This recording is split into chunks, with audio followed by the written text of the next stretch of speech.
Дебатите се добра форма за практична дополнителна едукација на студентите. Со нив, теоретската стекната необразба добива повеќе на важност и примамливост, тврдат надлежните од правниот факултет при Универзитетот Гоце Делчев Штип. Ова е еден вид на иницијација, односно практична вежба која што ги развива нивните логички, когнитивни способности, но и пред се нивните говорнички вештини.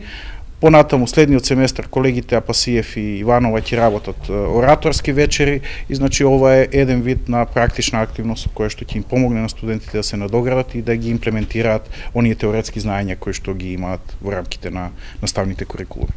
Конкретен пример е последната одржана дебата. Темата беше социјалните мрежи, позитивно или негативно влијаат врз животот на младите. Ние представуваме што е социјална мрежа, како таа влие во образованието и во економија. Сметам дека интернетот не отргна од оној вистински реален живот.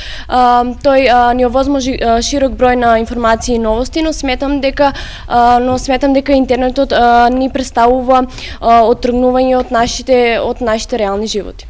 Ако, тврдат експертите, дебатата е почетна форма за практична едукација, симулираното судење е повисока форма со однапред стекнати знаења за студентите од завршните години на правниот факултет.